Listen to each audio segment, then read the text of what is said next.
Greetings, listeners, and welcome to the Whip 12 podcast. I'm your host, Khepri, and tonight I have Sneaky Snake on to talk about military orders. Hey, Sneaky. Hello.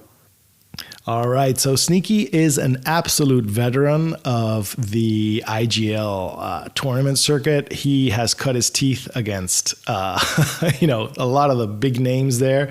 You're always willing to throw down a game. And you've been playing a bunch of military orders recently, right? Yep. As Khepri said, I played military orders in IGL, and it was a great time. I think there was only one other MO player, so yeah. Yeah. Well, before diving into like your experience in the IGL, your thoughts about military orders, the units, I want to ask you the question I always ask my listeners and my guests, and that is, what's your nerd origin story? Like, how did you end up playing war games? Yeah. Let's see. So I think when I was about 10 years old, maybe 13, I can't remember, but it was in my younger days. I got into Flames of War originally. I really liked the miniatures and the models and everything. And I was really into World War II back in the day. And then I think I pivoted into Warhammer at one point, but nothing too big. I think me and my brother bought a tiny box and we would play with each other, but it never really went anywhere. It was more just this is a fun thing that some people do. And then it wasn't until my older brother, Mick J. Evans on Discord, he got me into Infinity because he started playing with his roommates. And the first faction that I bought was Military Orders because I really liked the models. I was like, oh, dude, it's like Catholics in the very far future. So that's pretty cool. That being said, in N4, the Knights weren't really as good as they are in N5, so that was a little disappointing when I first got into it. But I still stuck with MO, and I played them for most of N4, and it was a good time regardless. So cool, awesome. So that's interesting, right? Coming in through Flames of War, through World War II wargaming. I'm a big fan too. I mean, I think it's a fascinating period of history. Honestly, there's a tons of stuff to learn from and to see. So why don't you tell me a bit about MO, right? So you've seen it now. The change to N4, N5, how do you think it made the transition? Yeah. In N4, they were pretty, at least I felt like they were a pretty mono build faction.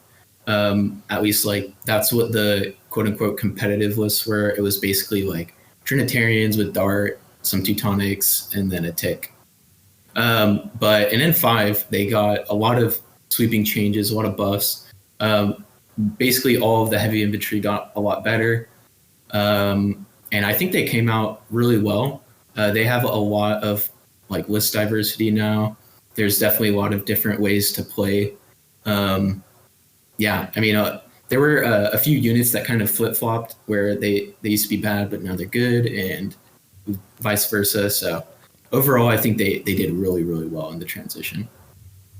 Yeah, I mean, it's kind of tragic, man, how a faction with amazingly cool models, super cool lore, very unique, has been traditionally hobbled by the rules, right? It's kind of it felt like JSA for the longest time, right? You'd get all the new players coming in bright-eyed and bushy-tailed saying oh my God, guys, I just bought this new JSA box. I'm so excited to put it on the table. And all the veterans would be oh shit.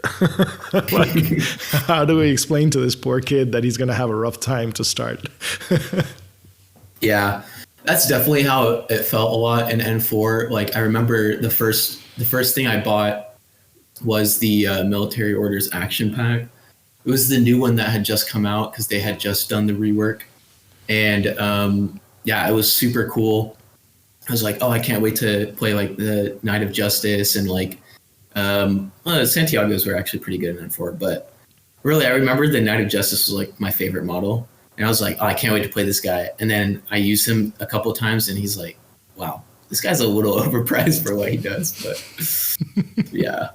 And then I started playing in IGL, and I played against like assassins all the time. And I'd see how good the Asawira was, and I was like, wow, this feels bad, but it got better. And that was always a pet peeve, man. That was always a pet peeve. Like you could compare the Asawira either to the Hospitaller Knights or the or the or the Knight of Justice, and it just came out looking real bad either way, right? Yeah. That was tough. Really was. So where do you want to start, right? Do you want to tell us about your run in the IGL with MO, or do you want to start out by, going through the profiles and stuff? I think I can probably start off with like how I'm feeling about MO, and then I can go into the IGL section, and then kind of the individual unit profiles after that. Perfect. So how are you feeling about MO now in M5, right? With these changes, like what are you feeling? Yeah. So as I said a little bit ago, they're a lot more flexible than they were in M4. A lot of the HI or the heavy infantry units feel much, much better. They got price decreases. They got new profiles. We got the addition of like the Crux Knight, which adds a lot of utility to the faction. They just feel very fun. They also feel a lot more defensive than they used to be, especially because the Curator has like a multi-marksman rifle turret, which got nerfed. But yeah, it does help a lot. I would say like in N4, they kind of felt like a heads down faction where you maybe put up like a Black Friar on Aero, and then that was like it. Or maybe you brought like a TR bot. But now I'll get into it when I talk about my favorite profiles. But the Trinitarian Sniper offers like a lot of defensive capability to the faction. So yeah, overall, I would definitely say they're feeling like way better than they were in M4. That's super interesting, because I remember during a lot of N4, a lot of military order players complained that like, damn, like we get worse Fusiliers because they're more expensive, and we don't even get like a sniper rifle or a missile launcher with them, right? We can't ARO, and that when N4 was like the time of like those defensive cores. And now N5 rolls around, the Croziers get their long range weapon, and then line infantry defensive cores are suddenly not really worth it anymore, or are they? No, I wouldn't say like I'm not really reaching for a Crozier core in MO anymore.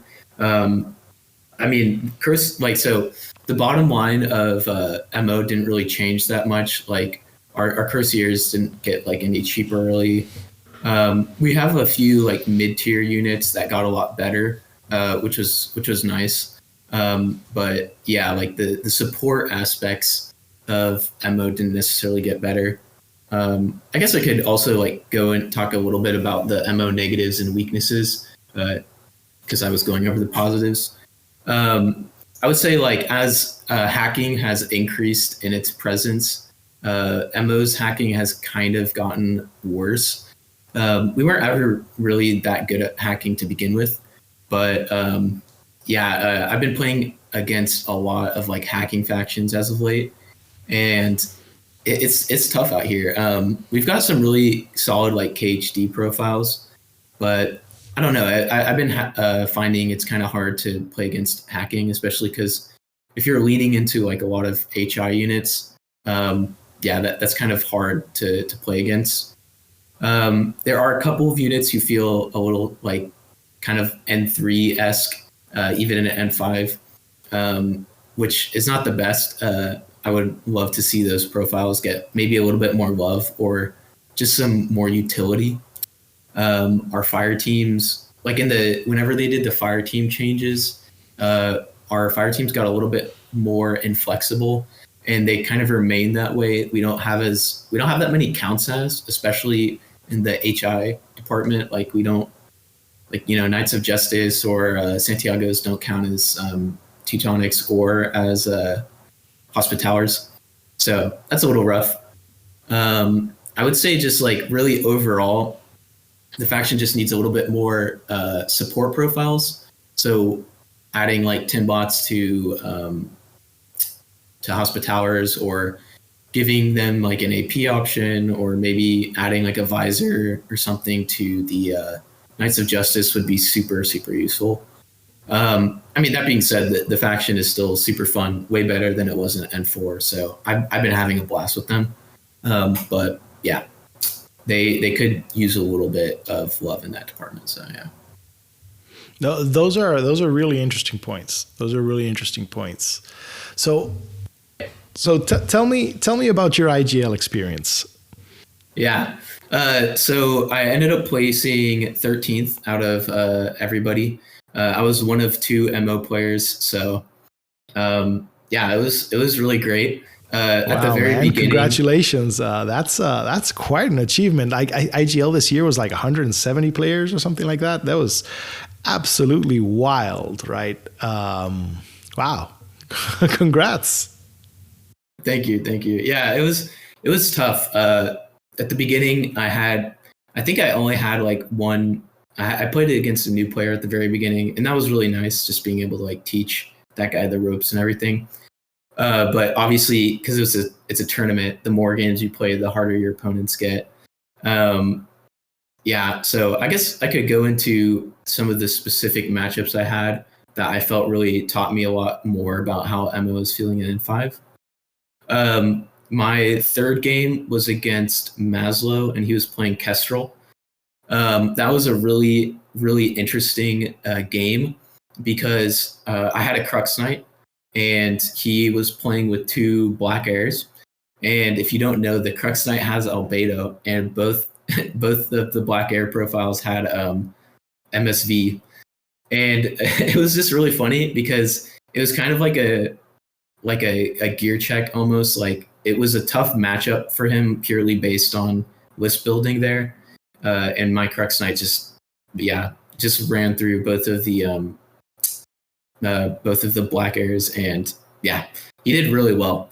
And then in again, in my fourth game, I think it was, I played against Lobo on Assassins. That was also a very interesting game because he brought a lot of like very interesting Assassins profiles that I hadn't seen before. Like the Shujay got a buff in N5, and so it was really cool to see that model on the table. Also, up until that point, I had been using Trinitarian snipers, and they had been doing really, really well in all of my games. And he was using IRs, and they have hollow projector and triangulated fire. And so he used them in a really clever way, where he would use the hollow projector to put them out, like a kind of out to be able to see the Trinitarians. And then he would use a full skill to use triangulated fire, and he would just wreck my Trinitarians that way. It is such a good, like such a genius play. But it really showed like, okay, Trinitarians aren't invulnerable. Like, there's ways to deal with these guys. But I did also, on the flip side, get to see the amazing benefit of having a hidden deployment sniper, because I think like in his first order, he stood up a Bereed hacker to shoot a pitcher, and my Trinitarian just popped out and shot him, and just one-shot him instantly. And yeah, it was great. I was like, okay, that's the dream. Yeah, that's the dream. And that's the kind of thing you do with a hidden deployed sniper, and you kind of don't do with a hidden deployed missile launcher, right? They have like different preferred targets. And, you know, being able to snipe out that pitcher thrower, oof, that must have felt real good. Yeah, no, it was great. I was like, I was feeling pretty good at that, especially because, like, you know, as I was saying earlier, hacking, it just feels like the best way to deal with a lot of what MO has to offer. And so removing a pitcher like right off the bat was like, this is going to be good. And then my next game, I played against Vanilla Combined Army against Brooke. Shout out to Brooke, amazing opponent. He's also been on Whip 12. So unfortunately, I didn't listen to his video his podcast until after my game, so I didn't know he was going to be bringing a Sphinx, and his Sphinx totally wrecked my army. So kind of going back to the Trinitarian snipers, they had been doing really well, even in my game against assassins. But vanilla combined army was where I like really got to see the limits of what they had to offer, because the Sphinx just ran through them so easily. Snipers are really excellent, but they're not very scary against like mimetism tags. And so he was able to really utilize his Sphinx to clear out my Trinitarians, and then he ran into my backline and killed my Santiago LT, which I was kind of sad about, but it happens. But he played so well, and it was a really great game. Well, it seems like you played against a lot of the all-stars, right? I don't think doesn't seem you got many easy matches there. No, they were easy, but they were still really, really fun. I mean, that's the joy of playing in IGL, is people are there to compete, but everybody there knows the rules. They're really happy to be there, and it just leads to a lot of really fun matchups where you're really getting to experience the top end of Infinity. So it was a really, really good experience for me. Awesome. It's great to hear that. Yeah. Wow. So you really took the MO baton all the way, man. No, it was really fun. Especially, like, I would say the best part about that whole experience was just seeing how MO does against like the best players and the best factions, and really stress testing the limits of each individual unit. That was probably my favorite experience out of the entire tournament. So very cool. Shall we go over some of the units? Yeah. All right. So let's talk a bit about, the units that draw you to MO. Like what are those units that you just look at them and you say, "Oh, that's excellent," right? This is definitely going in my list. Yeah. So my favorite units right now are first off the Santiagos. I love the Santiagos. I think the Santiago Hacker was one of like the original models that drew me into the faction. They're even better in N5. They got points decreases. And just to go over their profiles, like they've got a Spitfire option with EM grenades and decharges. They're elite troops. So like they've got a massive package that can end up doing like all of the classifieds. Really almost any classified you want to do, they can do, except for some of the engineering and paramedic ones. They have 360 visors, so they're really good in the midfield. They have a really nice stat block. They do have like a couple of weaknesses, notably in their movement skill is 4-4, so they're a little bit slow. But it's not too bad. I mean, you can definitely work around that. And they do have pretty low BTS, BTS 3, which means that they are a little bit more susceptible to hacking. But considering one of the profiles is a hacker with a Tinbot, and a KHD, he definitely rounds out a lot of fire teams really well, and he has a lot to offer with that.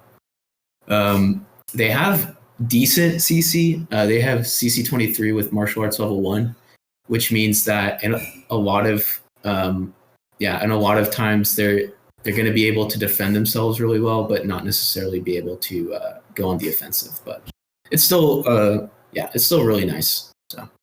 Yeah, Santiagos are excellent. Do you rate the combat jumper at all, or do you always take the Tinbot version? So the two profiles I take the most are probably the KHD and then the Lieutenant Spitfire option. The combat jumpers are good. They did get a little bit of a nerf in the most recent patch because they can't double super jump anymore. I think before that they were probably a bit better in my eyes because they don't have parachutists. So if they fail their drop, then they're going to be deploying in your DZ, And being able to move 6/6 was really great because they could just like sprint to your opponent's DZ.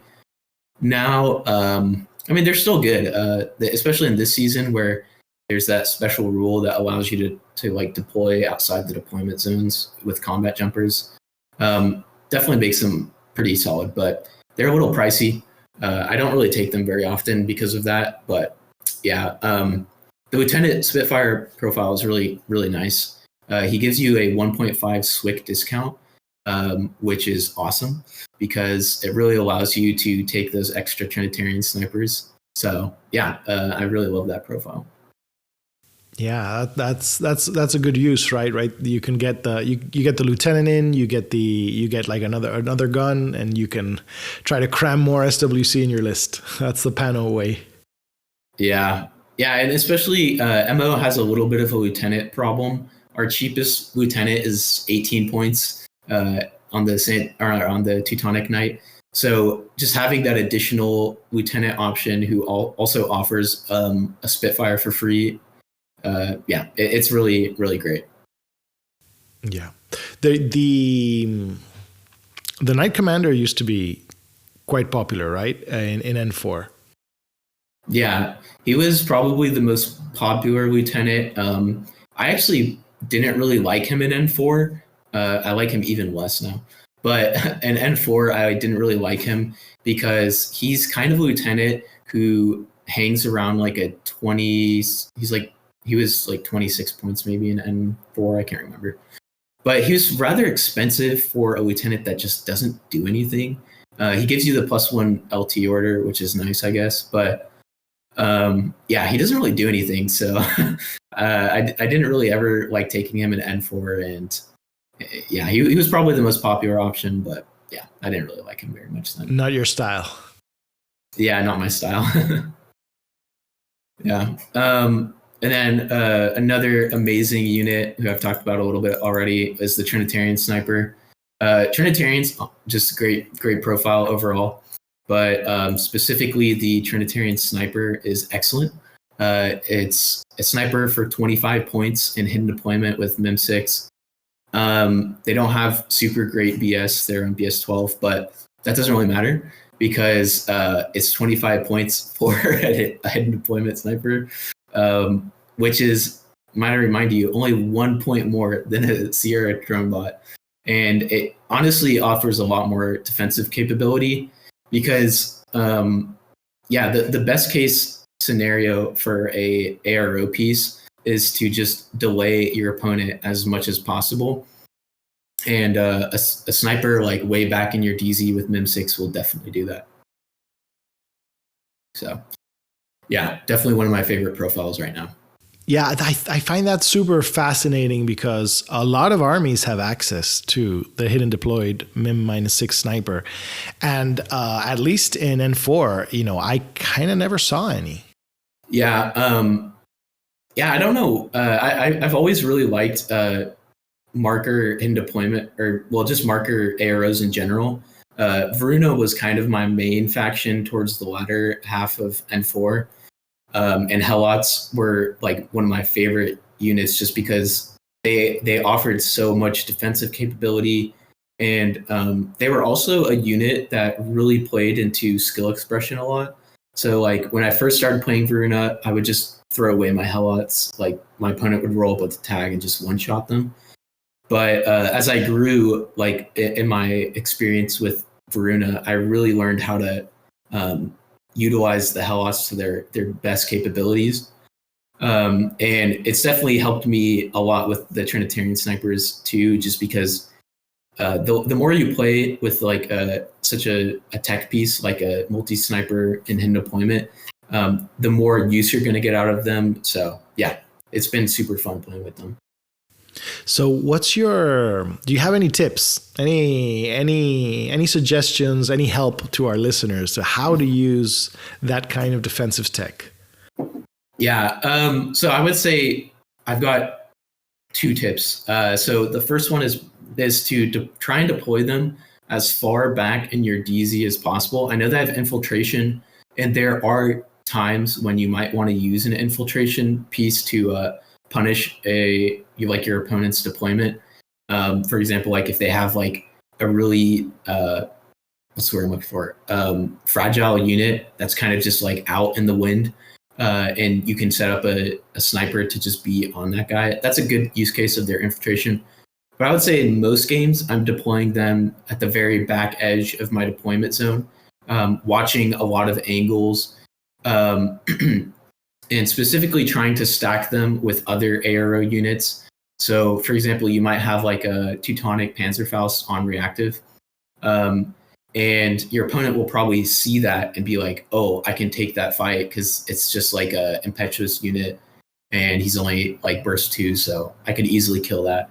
But the true like expression of the multi sniper really comes out when you put that guy like right behind the Teutonic, and then your opponent is suddenly having to take Panzerfaust shots and a multi sniper shot.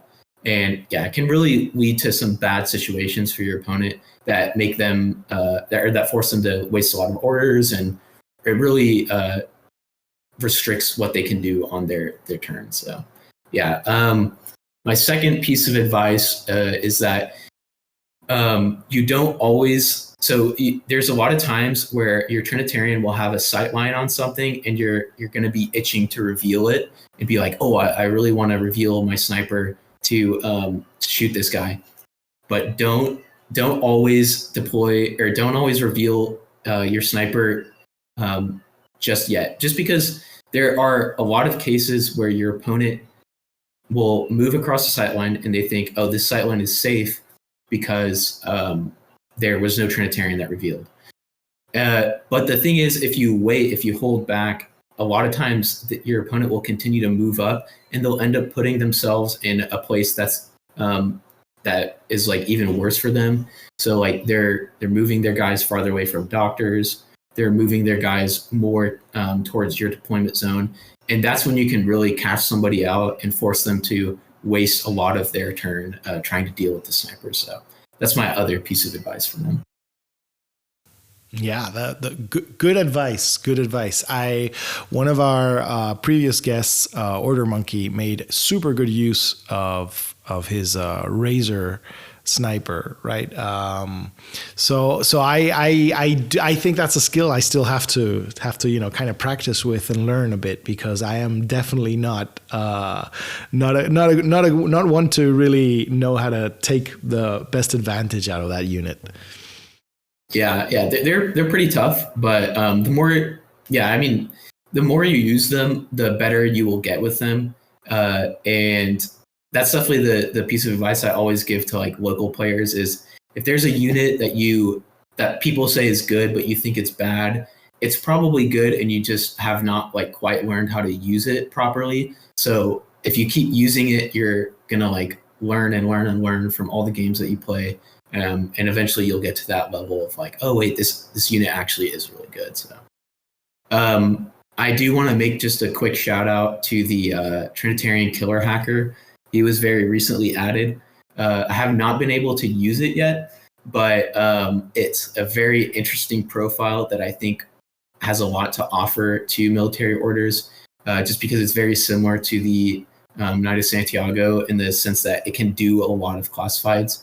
And it's also a KHD, which is always welcome. And perfect. Yeah.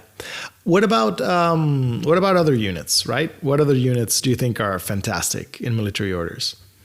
Yeah. So I've got two other favorite units here. I've got Joan V2. So not Joan V1. So I really loved her model in N4, but she really just she just wasn't able to do quite what I wanted her to do in N4, but she got a huge buff in N5. Like she's way better. So for the exact same cost, she got AP, she got an X visor, she got tactical awareness, and she got number 2. Just phenomenal upgrade. Yeah, she has been super fun. I've used her a couple of times in N5, and she just always performs well. She does have like a couple of things that you have to like know. So she has Frenzy, which means that in a fire team, she's going to be probably going impetuous at some point or another, just because she's like probably going to be your main gunfighter. So that's something to know. That being said, she has BS 15. So even if you are, I don't know, like even if you're not being able to take the cover bonus, like you're reduced to limited cover, BS 15 is enough to carry you through like a lot of gunfights. She also has an X visor, which is really great. Because again, BS 15, like even if you're shooting in 0 bands with the X visor, you're still BS 12, which is pretty good. And it's also an AP spitty, so you can fight tags. And yeah, overall, I just think it's an excellent profile. I will say, I think her lieutenant option is a lot better in vanilla, just because you can make use of that inspiring leadership a lot more. And you also have access to cheap chain of command in vanilla. Whereas in MO, you don't have access to cheap chain of command. You're like, I think your only chain of command option is the Knight of the Holy Sepulchre. So yeah, I think that the opposite of cheap. Yeah, exactly. I think it's very interesting though, because she's actually pretty good as like a non-LT option. Even she like her lieutenant is still good in military orders. It's just I have taken the non-lieutenant option a few times, and it's worked out really well for me. So yeah, that's wild how MO gets these really active lieutenants, right? You're kind of pushed towards using the, all of these like aggressive knightly lieutenants. Because you don't really get the option of a crozier or an order sergeant lieutenant. So there's not like you can go down that route. You've only got the knight commander, which, as you said, is quite expensive at 20 something points. So it's not like you're getting much out of it. And yet there's no chain of command to back it up. So I'm guessing you've become used to playing in Loss of Lieutenant. Oh yeah. In N5, I've probably gone into Lost more than I ever did in the totality of N4. So I've gotten really used to going into Lost Lieutenant. But that being said, so because of like the night changes and the fact that you're taking, or at least that I take so many nights these days, Lost Lieutenant is not even that bad. You will probably just end up using like impetuous orders and like frenzy impetuous orders and stuff, just to like run up the board, create like a nuisance out of yourself. It comes into play. I mean, obviously, Lost Lieutenant is not the best, but at the same time, it's not as bad, I would say, in military orders as it is in other factions. So yeah, I have definitely gotten used to playing in Lost, though. Yeah. I guess I can probably segue into the Crux now as well. This is my other favorite N5 unit. He is only AVA 1, which is kind of a bummer because I would take like 5 of them if I could. But he's an excellent profile. So just to go over him really quick, he's got an excellent stat block with like BS 14. He's move 6'2". He's got good armor and BTS. So he's got all the good things. He has albedo -6, which it's really funny because in N4, albedo was like a really niche kind of piece of equipment that didn't really work very well. But in N5, it's really good because I think a lot of people are still under the impression that MSV is kind of like a non-punishable piece of equipment, but it is super punishable now. And having access to an albedo -6 unit is really, really nice, especially because it allows you to fight those like traditionally very scary ARO pieces like the Blair. And then on top of that, he's got a pretty solid CC package with like Natural Born Warrior and Martial Arts Level 2. Again, he's not like the best at like being an offensive CC unit, but he's definitely very good.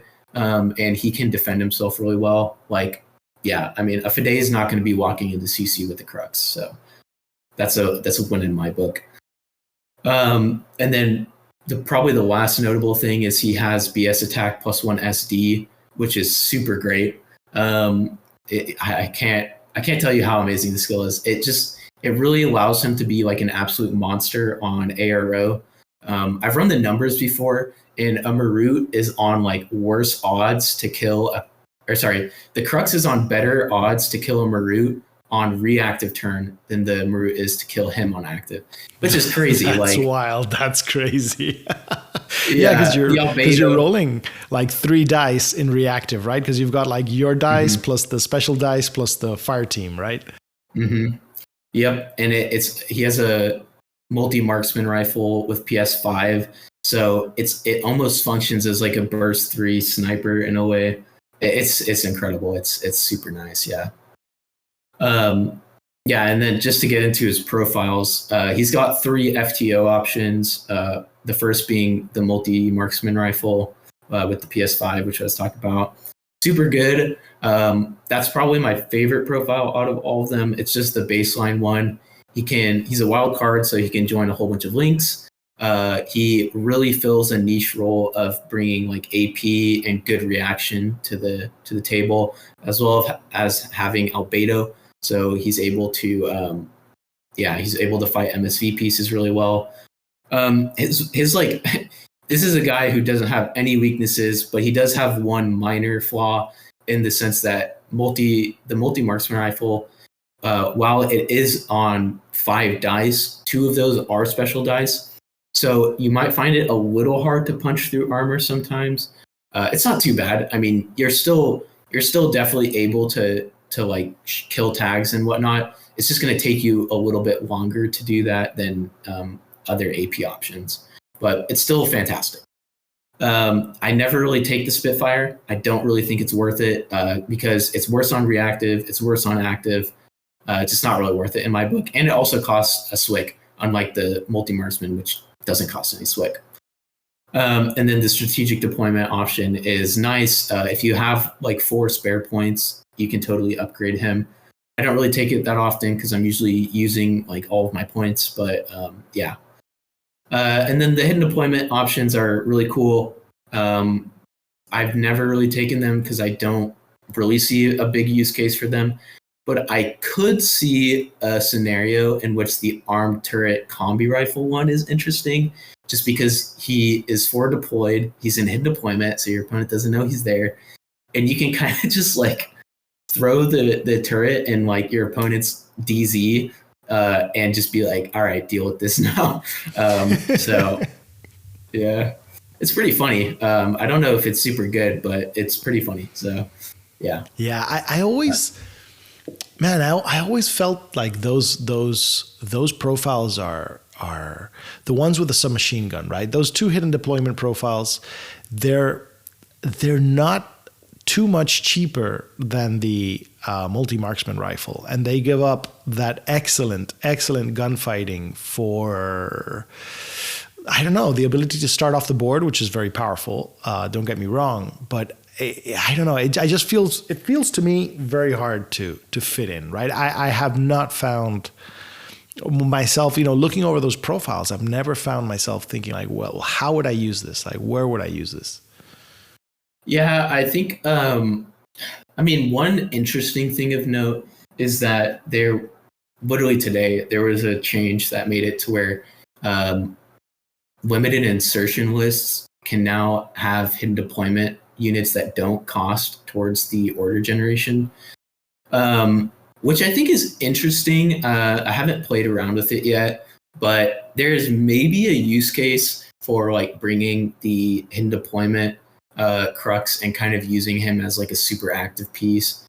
I don't know though. I'd have to test that out to see if there's anything there. But yeah, very interesting profile. I'm probably going to take him soon just to like see if my theory is correct that he's not that great. But I don't know. I haven't tried him yet. So. All right. Are there any other profiles that are on your like reaching to whenever you're building a list? They just come up by themselves. Yeah. I would probably. I don't have any more like favorite units that I'm like, oh, I love these units so much. I want to take them every time. I do have some like interesting units though that have gotten good changes in N5. So, so first off, Teutonics are a unit that used to be in like every single list in N4. And whenever N5 first came out, I know a lot of people were kind of down on them, thinking that they were as good because they don't get the removal of their limited cover in fire teams anymore. Yeah. But I think it's just really been a side grade for them because I find myself using their impetuous order all the time now. Just because while they are worse in fire teams, they're better as impetuous units now. So yeah, there's a lot of games where I'll break them out and kind of like run up the board with them, staying in cover, getting the armor bonus. Yeah, I mean, they have a very interesting use case these days. They're also just cheap HI that you can build cores around. And I do find myself taking them in almost every list just because they're kind of like the core that I build upon to really bring out the best of like the Crux Knight, for example, just because they can give him the +1 special dice really easily, while also offering some like support options like giving him 10 buy and like another specialist operative and whatnot. So yeah, I think they're pretty interesting.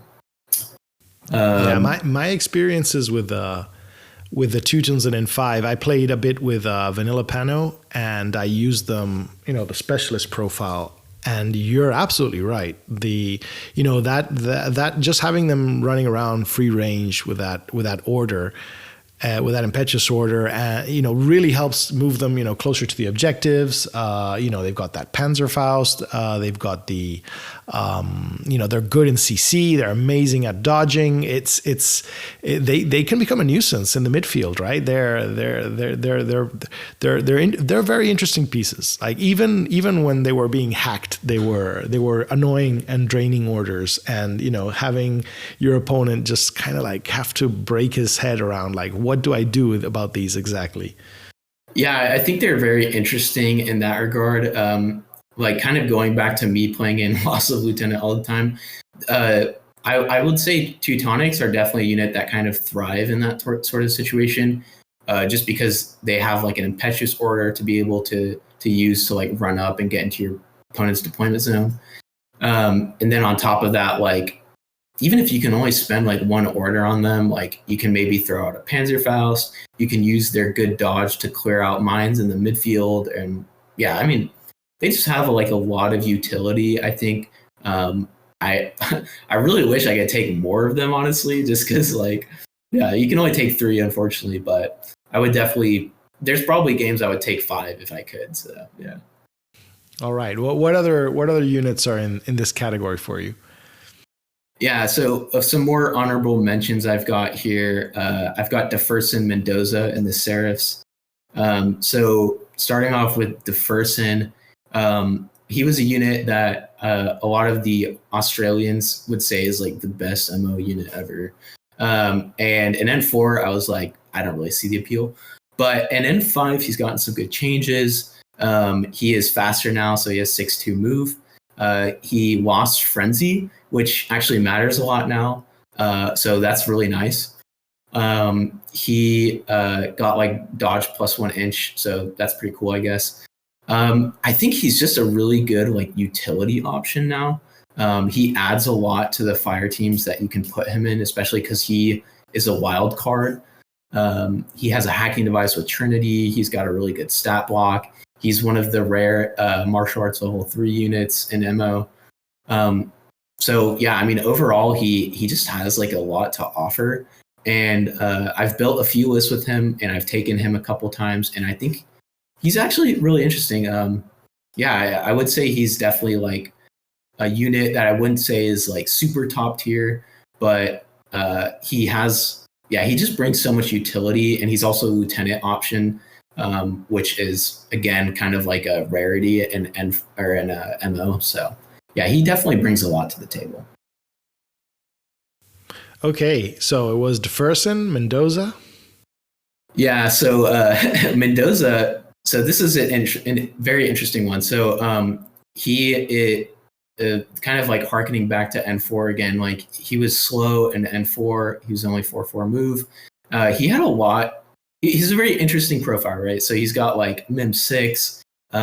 He's got like incredible CC stats. He has BS attack, continuous damage. So and he's also got like an upgraded multi rifle on PS4. So yeah, he's very interesting. He's definitely kind of like a unit that you see at first glance and you're like, whoa, this guy's crazy. But the more like you list build around him, you're like, I don't like, you just don't really know how to fit him into a list. Especially with the fact that he is a rather hackable person, because he can't fire team, so he's not getting access to 10 bots. And he has also forward deployment plus 8 inches, which means that if you're forward deploying him, it's even easier for your opponent to hack him. And then finally, he doesn't have stealth. So like he can't really walk past repeaters and whatnot. That being said, with the changes they made to Infinity today, they added a special rule to the ITS document that allows you to put stealth on a unit. And that's really interesting because I think Mendoza with stealth is actually a pretty viable option. It allows you to like walk through repeaters, since Sixth Sense is a lot rarer than it used to be. I don't know. Like, and he's also 6'2" move now, so he's faster. He has really good dodge stats.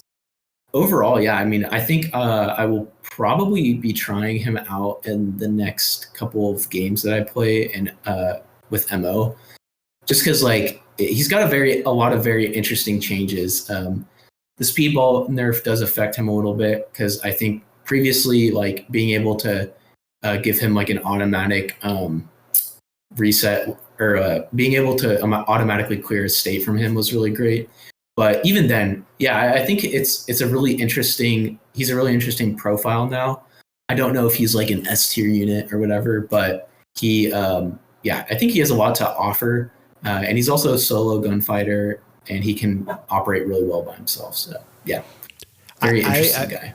I've always found it interesting that he is like one of the few units in MO that has any kind of visual mod, right? He's got the Crux Knight was the first one with Albedo, but like there's no knights with mimetism, right? It's just Mendoza. He does have like short range weapons and good CC, so he's kind of like he wants to get in close and dirty. So if you can kind of thread that needle, right, of him being hackable and how to deliver him, I think he can do some work. Yeah, I think it's very interesting. It's always kind of been on a wish list of mine that he is able to join a fire team, just because I think like he's a profile that's really good by itself. He just kind of needs a way to be delivered to your opponent. And so if he could join like a Teutonic fire team and get like, the 10 bot, so he's a lot less hackable. Like he would be way less hackable if he had a 10 bot. And then you could you'd have a Spitfire in the team that would be able to really just deliver him to your opponent's DZ. I feel like he would be a very interesting fire team option if he had that option, but he doesn't as it stands right now. So we'll see. Right. But yeah, very interesting profile. The last guy I had in this category was the Seraphs. So this was another unit that was pretty bad in N4, just because he didn't have any AP options and was just kind of expensive for what it brought. But now he's got Super Jump. So Super Jump did get a little bit nerfed, but he's still super fast. And he also has AP on both profiles. So you get the AP Spitty and the AP or the multi HMG. I've used the Seraphs twice, I think. And both times it's done really, really, really good. The first time I used it, I wanted to take the AP Spitty profile to try out like the kind of the close assault type profile. I don't think I really liked it that much, just because it's really hard to capitalize the super jump if you're restricted by Spitfire range bands. So I went to try it again, and this time with the multi HMG profile, and it performed really good that time. Just because you're able to you lose the Oxbot, which is kind of a bummer, but you get the multi HMG range bands, which really kind of like unlocks your ability to super jump all over the place. It allows you to take bad fights just because you are able to shoot out to 32 inches. Overall super solid unit. They also have NCO and tactical awareness, so you're really able to generate like a lot of movement out of them. So overall, fantastic unit. Yeah, I just love the Spitfire version because of the Oxbot, right? You have that dream of forking somebody with a heavy flamethrower and the Spitfire bursts, but yeah, it's like MO actually kind of lacks heavy machine guns, right? They don't have a lot. They have a lot of Spitfires, they have a lot of shorter range guns, and if you're going to pay 70 something points for a tag, it damn well better come with a long range gun. I mean, I think that's just the big problem with the Seraph.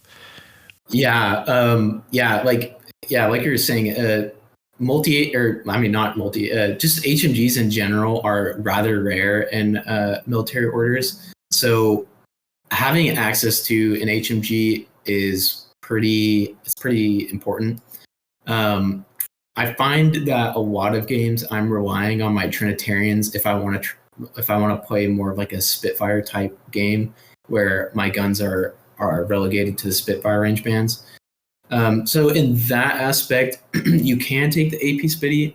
You're just going to have to bring a couple of Trinitarians to help mitigate the lack of range bands.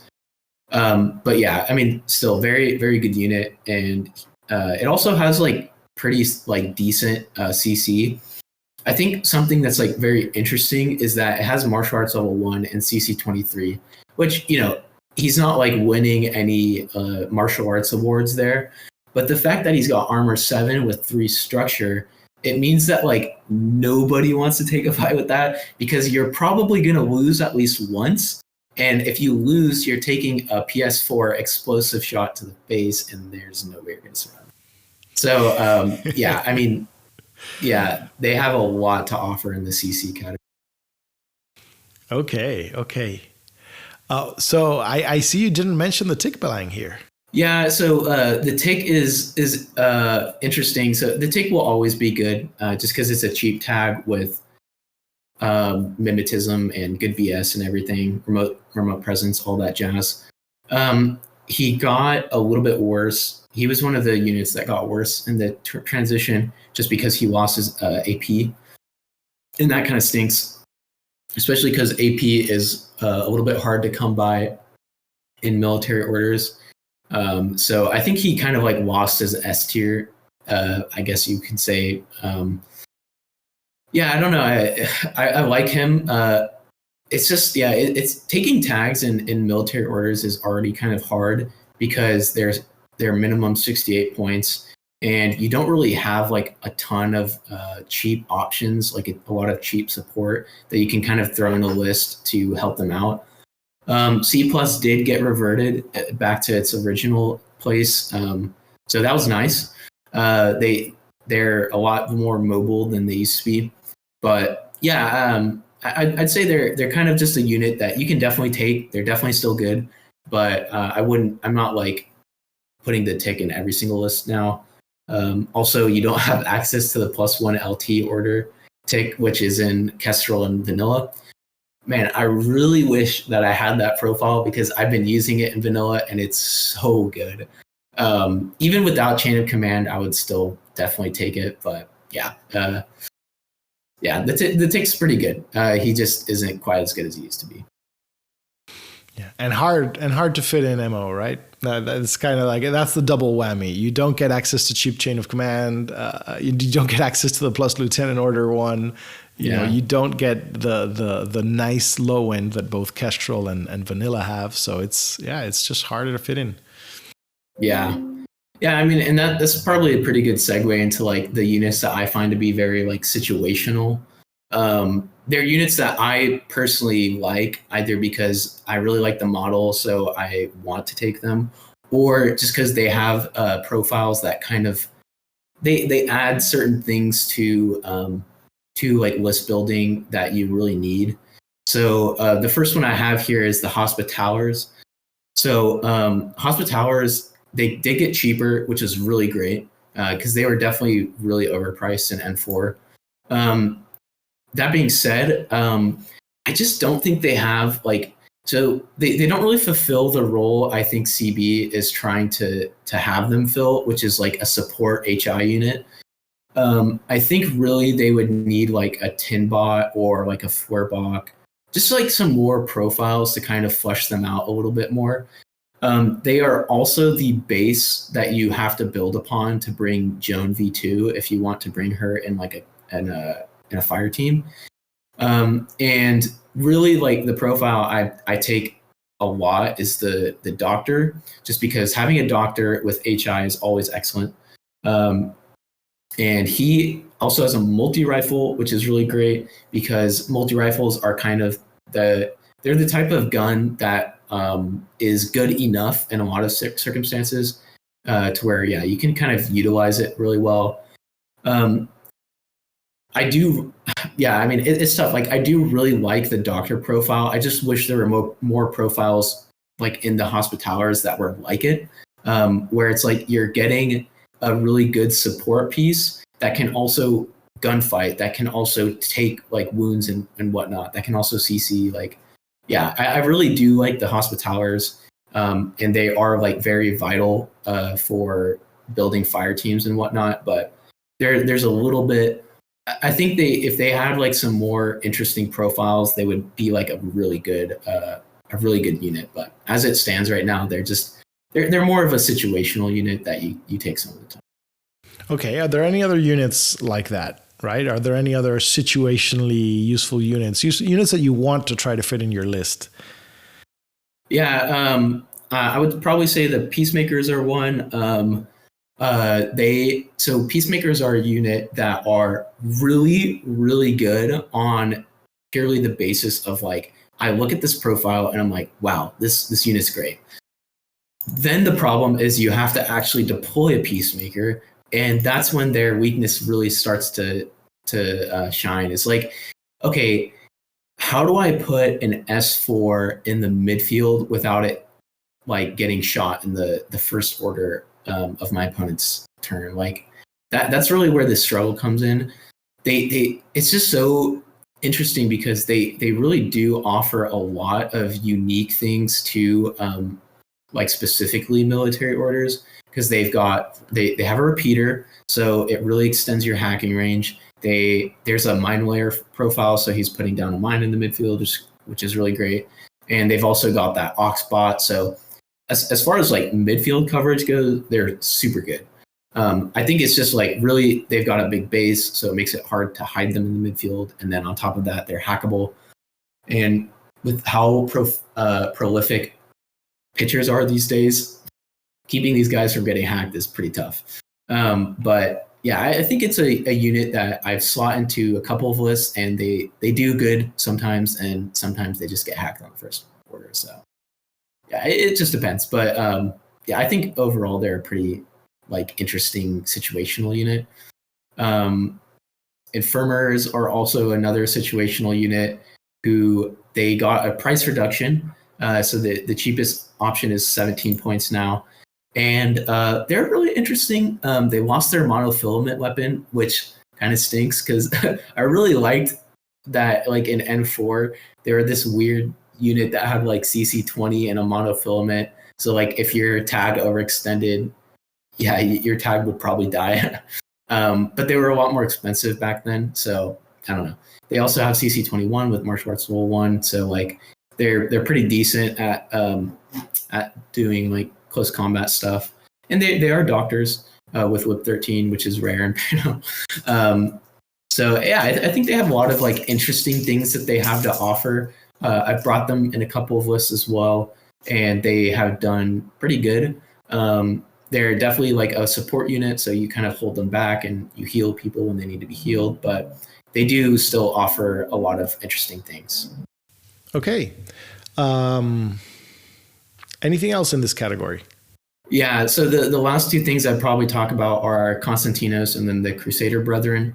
So Constantinos, he got changed. He is now cheaper. He has disco balls, which is great. Having the ability to block lines of fire, especially in a faction that. Sorry, my dog is yelling. He's very excited about Constantinos. Yeah, he loves Constantinos. He has disco baller, so yeah, he can block the line of fire, and yeah, he is kind of just like a really interesting tech piece. He's also a specialist, so you can kind of like throw him into links, and he can kind of like push buttons for you. He has MSV2, which is having mods is rare in MO, so he can kind of like run up and clear a midfield for you. He's definitely a lot more interesting too, especially because there's a lot less templates in the game now. So he's a lot less likely to be like just shotgunned in the face and you lose like a 30-point model. So that's really cool. Overall, just he's a unit that got really interesting changes. Again, not a unit that you necessarily take in every list, but he has good link options. So I think he's definitely worth taking a look at. And then finally, like we've got the Crusader Bros, who got a big buff in N5. They have got better martial arts, so you can use their EMCCW to like run at tags and totally destroy them, which is great. They've got the super jump jet propulsion, so they're super fast. You can take their forward observer profile to push buttons, and they've got decharges and vet troops, so they can also do classifieds really well. And on top of that, they have a disco baller profile, which I've found to be really good. I've taken it a couple of times because it kind of operates as like a smoke drop from the sky that you can just put anywhere, because they're combat jumpers with parachutists, so you can kind of like put them wherever you need, and then the disco ball can be placed in like some location that you're having a hard time getting past. And for that reason, I find them to be like a really interesting like situational unit that you can take in some lists to really increase the capacity of the list. So yeah, super interesting unit. Yeah, they got a massive glow up, man. They were so bad in N4. I mean, poor guys. Yeah. But like one of your sources of disco balls, the super jump being so good on them. Mm-hmm. They're getting a decent points cut. I don't know. Their martial arts as well, right? They got they've got decent weapons and some martial arts. Man, I like them a lot. I've included them in a couple of MO lists that I've made. Yeah, no, they're super interesting now. I just want them to get a model now because I don't really like the model that they have. But yeah, hopefully CB releases a new model for them because I really like their profiles. So yeah.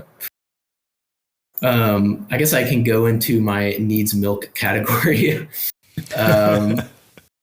So just to explain a little bit, these are profiles that I find don't really offer a lot in military orders, either because they like really overlap with like other profiles, or they just don't really offer like a lot, even in like what little capacity they might have.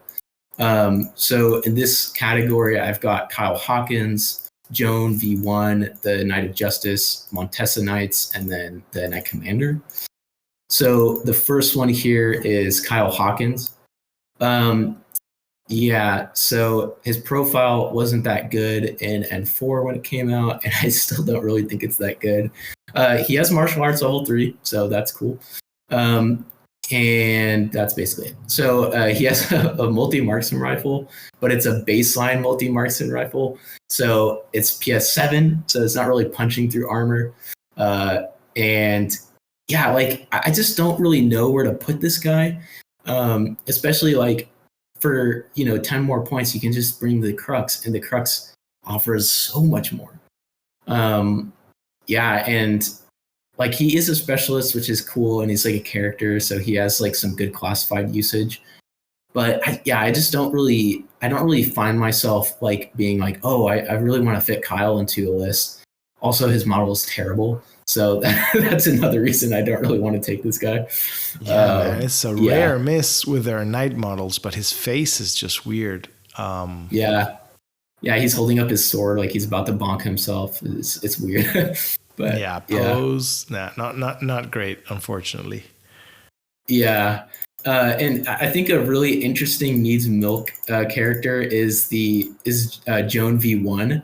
So it's really funny because like in N4, Joan version 1 was like a really, really good lieutenant option in specifically vanilla, just because like it gave you access to the inspiring leadership, and she was like really tanky and really hard to snipe.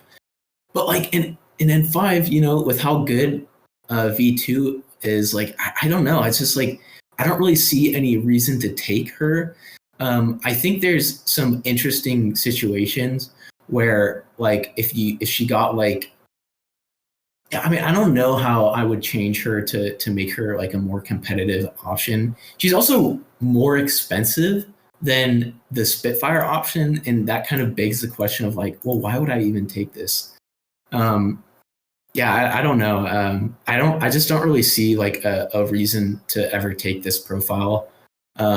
Who knows? Like maybe somebody out there has found like a really good use case for her, but I just haven't found a reason to take her. I mean, really the only thing I can know, like I think is like nice is she has the +1 SWIC, which how much I love Trinitarian snipers, it like really helps to give you more breathing room. But yeah, I don't know. I can't really think of a good situation to take her. So, and then moving on, like we've got the Knight of Justice.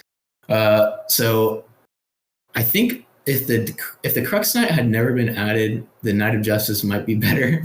But because the Crux Knight exists, the Knight of Justice is kind of put in this weird spot of like, he's like a slightly cheaper Crux Knight who offers a lot less in terms of capability. I would say like I think the kind of the gimmick, if you will, that CB was going for was like a BTS 9 HI, which like that's cool, but like, well, why do I need BTS 9? You know, I mean, the hacker profile is really expensive. It's 43 points, and it's really hard to get like a lot of usage out of it because you don't have very good like hacking range extension. Like your peacemakers are kind of the unit that you have to use to be able to do that. And as I was noting earlier, it's a little hard to take peacemakers. So the hacker profile is super interesting. He's really tanky. Like, don't get me wrong, he's a really, really good hacker. I just don't really think he is worth his points cost. And then like all the other profiles, like the Spitfire, it doesn't have AP. I mean, I don't know. I just don't see myself being like, oh, I want to take this. I don't know. I maybe like if there's a lot of things CB could do with him because I think his like base that he's built upon is really interesting. I just think he would need like some sort of mod, so like BS attack -3 or like MSV, something like that to just make him a little bit spicier. Or like adding like AP to Spitfire also would be super great. So he's just a profile that I think really could just use some like extra skills or something. He's just a unit that's like almost good, but just doesn't have quite enough to offer. But the models are amazing. Yeah. No, the models are great, and I'm really glad that they added the Crux because now I have an excellent use case for my Knight of Justice Spitty. So super happy about that. Okay. I was just going to say the next unit that's a little bit controversial is the Knight of Montesa. They got an interesting kind of change where they have a dismounted profile. So I think the Knight, so if the dismounted profile could join a link, I would definitely take them, like 100%. The paramedic would be super, super useful if it was linkable, but it's not. It's a forward deployment unit, and I just don't really see like a good use for this guy. The one time I have taken him, I took him in a list with Mendoza, and the reason I took him was because it was kind of like you either hack this guy or you hack this guy. Pick your poison. And in a situation like that, he does have a little bit of flavor, I guess. But yeah, overall, I don't really see a reason to take him. And then in that same vein, like the motorized version, they're fast, which is cool, but they lost the ability to dismount. And this might just be like my tabletop simulator bias, but them not being able to like walk up ladders or stairs to be able to like fight people hiding on buildings. I don't know. It's really limited their use case for me. I also used to take them. So I did really like taking them in N4 and like Panic Room and Armory, specifically Armory. And you can't put them in the Armory anymore. So yeah, I don't know. I have a hard time finding a use for these guys. So yeah, that's fair. I mean, not really, because that's widely considered like one of MO's best units. So you're on a spicy take here, like you said. Yeah. I think it's also because like I personally don't really like playing with S4 models. The Boltier is an exception to that, but yeah, I just like the big bases, like not being able to go prone. I don't know. It's just not my taste. I know a lot of people like Ryan from Discord. He like loves this profile. So I think, you know, if you want to use this, you should talk to him because he could give you some good advice. But yeah, I personally just don't really like these guys. I don't know how I would change them to make them better. Like, because really the thing I don't like about them is the fact that they're motorcycles. It's not really the profile itself. So yeah. Yeah, I mean, I find them to be like extremely cheap for how tough and fast they are. But yeah, you are right that you know, big S4 bases are, you know, a pain to maneuver and you know, hard to hide in your deployment zone. You know, it does have its drawbacks, right? Yeah, yeah, exactly. I think it's a unit that a lot of people find the advantages of it to be much better than the disadvantages, which is like totally fine. I can totally see like why somebody might like this unit. Just for me personally, I think the disadvantages outweigh the advantages, and therefore I don't really like them very much. But it's totally up to player preference. Again, there are people who really like this profile, so I'm not going to knock you for taking it. Yeah. And then just the last unit in this category is the Knight Commander. Yeah, I didn't like the Knight Commander in N4, and I like it even less now. He just, yeah, like he's 20, so it's 23 points for the cheapest option, and really all he is a lieutenant. That's all he is. Like, he doesn't really do anything else. All he's got is like a combi and a light shotgun and like mediocre at best martial arts skills. Like, his martial arts skills are probably good enough that like like an impersonator might not necessarily want to go after this guy. But yeah, I don't know. I don't know. He's just really expensive and he doesn't do anything. And then like the lieutenant +1 order, he got a huge nerf. Like, he costs a Swick now. He's 27 points. Yeah, I don't know. I can't. I just never find myself being like, oh, I want to take a Knight Commander. I would really love if he got like a chain of command option. Like, if rather than having a 23-point lieutenant option, it was a 23-point chain of command option. That would be super interesting. I could totally see myself taking that because, especially like we were saying earlier, ML has a lot of active LT pieces. So yeah, having that ability would be super great. But as it stands right now, I just don't really see a big use case for these guys. So yeah. I mean, you used to, like in N4, you'd be taking those Crozier links, and I think they're just harder to fit in now, right? Yeah, I could talk about like Croziers just for like a brief moment. They're like a lot of people have pointed out, they're literally just more expensive Fusiliers with Religious. And yeah, I don't really see why I would take it.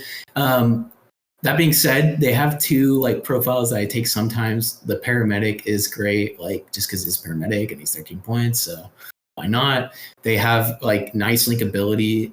I take them with the Blackfriar sometimes for like a cheap Harris team, so they're good in that regard. And like the MSV2 Spitty is interesting. He can round out lists sometimes. Like if you think you're going to be playing against like Steel Phalanx or something, he's really cool and a really nice like tech piece. And he's not that expensive. He's only 22 points, so. Like in that regard, they're interesting, but yeah, like I just don't really take the core that often. And if I'm not taking a core, that's even less reason to take the Knight Commander. So yeah. Yeah. And talking about the Blackfriars, what do you think of the new Blackfriar option with a Thunderbolt +1 burst? Yeah, I really like it. I've used it once and he did well. He did as good as I expected him to. I mean, he's a medium infantry with Albedo -3 in MSV2, and in a fire team he's got like a burst 4 gun essentially. So it's interesting. I still think that the HRL is probably the better of the two, just because it does cost a SWIC, so that's kind of a bummer. But it gives you like a pseudo AP option because you're removing the cover bonus. On top of that, he's got combat instinct, so he can't be surprise shot. And I mean, I think that I really do like the Blackfriars. I wish there were more profiles like it that could kind of like offer a nice like mid-range to military orders. But yeah, overall, I think it's an interesting profile. The multi-rifle profile.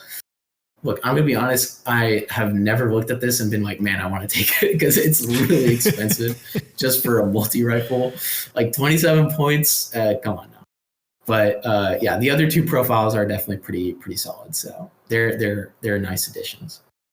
That's basically everything that I had to say, like all of the standout units that I wanted to go over in military orders. I could go into like some more specifically like anecdotes on the hardest factions that I've had to play against and kind of how I see MO struggling there. Yeah, I'd love to hear that. Yeah. So what are your thoughts about their matchups, right? When you're playing an S tier faction, I think like all your matchups are good. So when you're playing military orders, which is, you know, it's I think it's more of one of the pack, you know, it's in a decent spot. But you know, I think maybe you have to watch your matchups a little bit more. So tell us about that. Yeah. So they're really good, specifically with the cost decreases to Trinitarian snipers. They are really good against factions that can't deal with hidden deployment snipers. Hakazam is a great example of a faction that doesn't really have access to long-range MSV. And for that reason, you can really like stuff your opponent in the DZ by like utilizing those pieces really well. They also are really good against factions that don't have good hacking. So like Ariadna is another good example because they're going to struggle to deal with like your big heavy infantry blobs. Like it's just going to be tough dealing with those if you don't have like that kind of diversity of tool. On the flip side, their hardest factions to play against are definitely against like combined army factions, specifically Vanilla and Morats. In my game against Brook, I kind of already knew that it was going to be tough because combined army has cheap pitchers, so they can definitely like sling those out and start hacking your units. And then on top of that, they've got like really good mimetic units that can kind of like run through your list, and your Trinitarians are not going to be a help there. Your Knights are going to, like none of your Knights have MSV, so they're not going to be helping you there either. So those are like kind of situations where it's pretty tough to deal with that. and like Morats is kind of a more exacerbated version of that because they also have that cheap pitcher access, but on top of that, their gunfighters are really solid, and they have really good fire teams, and they have Datarazis, which can beat your knights in CC. And like Datarazis are a great example of the type of CC unit you don't want to be facing because they're cheap enough to where if they lose the fight, your opponent's not going to care as much, but they're probably going to win because they're better than you. And I don't know. I've been in the games I've had against like combined army factions. I've just really been finding myself on the back foot. So yeah, those are definitely some harder matchups. Very interesting. So why don't you show us some of your lists? Yeah. So as a quick background of this list, it's probably my favorite list in military orders right now. I had originally built 2 lists to bring to IGL, but I played this list in the first round and I was like, dude, this is the most fun I've had in military orders in a long time. So I just played the list through the entire tournament, and it served me really well. I had originally built it to be kind of a meme because I was like, oh, like military orders gets a lot of SWIC discounts. I wonder what it would be like to take the most amount of SWIC possible in a list. So in totality, this list has 9 SWIC in it, which is really cool. It gives you a lot of guns to be able to utilize, which is nice. So yeah, without further ado, I guess I can just dive into it. So first, I've got a Santiago duo with a Santiago Lieutenant Spitfire option, and then the Santiago with the KHD. It's a really good duo. They're pure, so they're getting the +1 SD. They can move up and do classifieds. They can move up and hack. Just overall, really great duo. They, the Lieutenant has EM grenades, so if your opponent like overextends with an HI or a tag or a hackable unit, you can just start chucking EM grenades at them, and it's always worked like a charm for me. And they also have decharges. I had this really funny game where my Santiago threw an EM grenade at Achilles. He isolated and immobilized him, and then my Santiago just walked in and put a decharge on him and blew him up. Excellent. Yeah, it was great. And then after that duo, I've got a core, and it consists of a Crux Knight with Teutonic Specialist, a Teutonic with the Firewall, and then finally an NCO Spitfire. So this is kind of like your main core that you're going to be utilizing to clear off AROs. You're going to be using the Crux on reactive because he's burst 3, so why not? You will know that like there's 2 specialists in this link. You've got the Crux and the Teutonic Specialist. The reason why I'm bringing the backup Teutonic Specialist is because the Crux is your main gun piece, and if he dies, you really want to be able to still do objectives with this link. So for that reason, I just built in a little bit of redundancy. The tin bot is super vital. If you're bringing HI, you have to have a tin bot. You always have to have a tin bot because hacking was really good at N4, and it's even better in N5. And there's just hackers everywhere nowadays. So yeah, you really want to have that capability. And then the final piece is the Teutonic NCO Spitfire. He's a really flexible piece, so he kind of has a dual role here. So he gives you the NCO, so you can use the Lieutenant order to move up your fire team. He also acts as kind of a solo piece. So if your opponent like null deployed, for example, you can break him out with his impetuous order and just start running up the board. That's what I've done a lot of times. And the Spitfire is good enough to where like you're not necessarily going to be winning all of your gunfights, but you're going to be winning enough to where you can generally clear out like Fugazis. You can kill like Fusiliers and stuff. And really, the Spitfire is kind of just a means to get into close combat.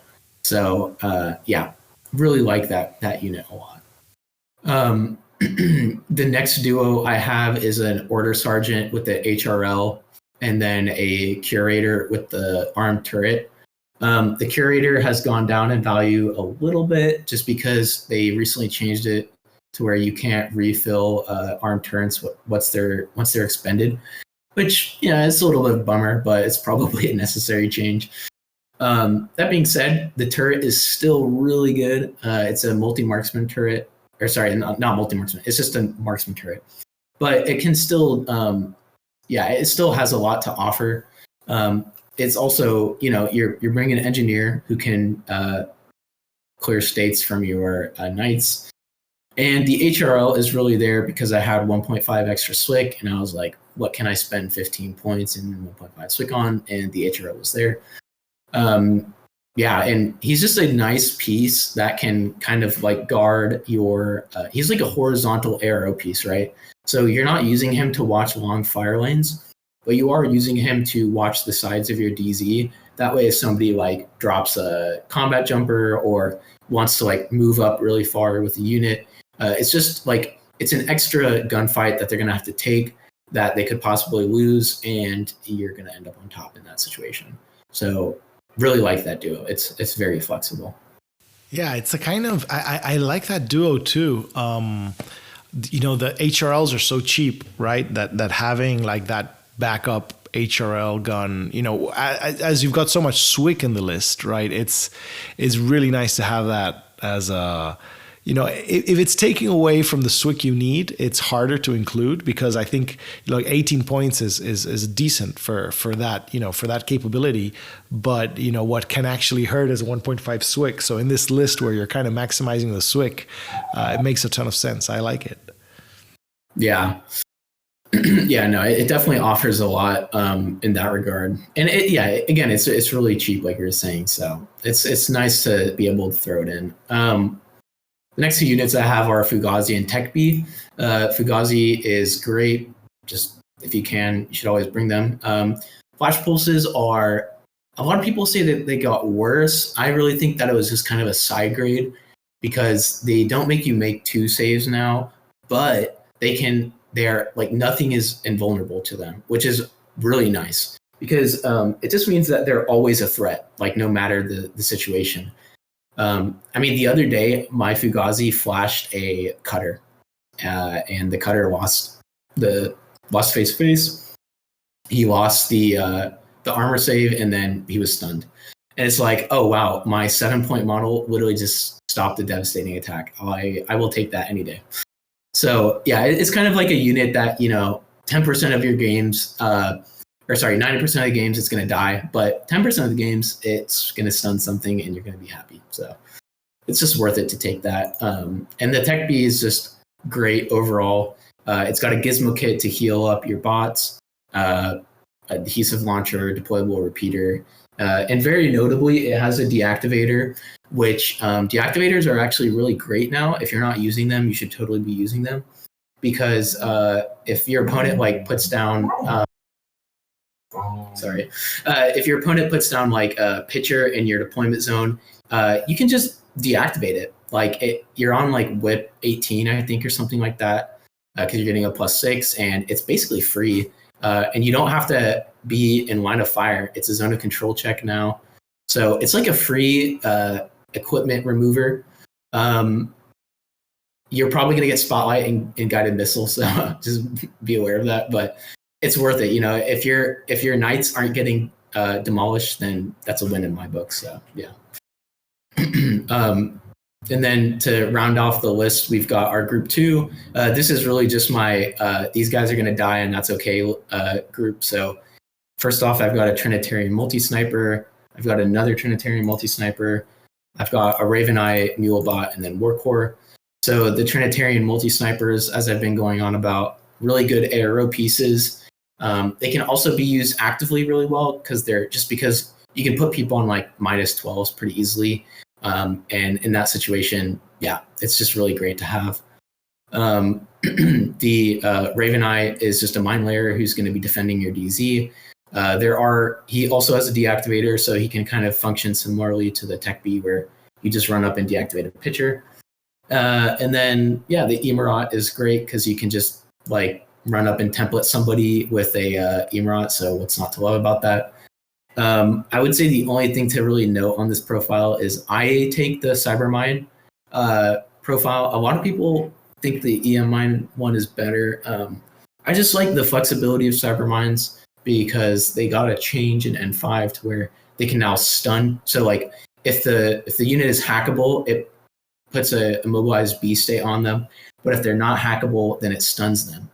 And it just is nice to have the ability to like, always be able to stun somebody and stop their attack run. So I really like it for that reason. Just like you mentioned, I think Cybermines are fantastic now.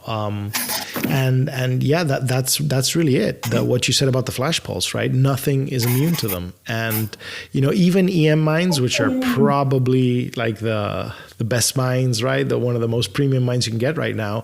Like if you're up against a Morat player, well, those Dadarazis are going to go through and just completely ignore your EM mines. And just the fact that nothing is immune to a Cybermine, I think that is very powerful. Yeah, it's so funny that you say that because I played against Morats in my final matchup in IGL. And I was like, oh, I didn't even think about this, but Cybermines are actually like pretty solid against Morats because they're immune to EM mines. So honestly, super, super great unit. The Mulebot is literally there just to, in the past it was there just to refill the arm turret of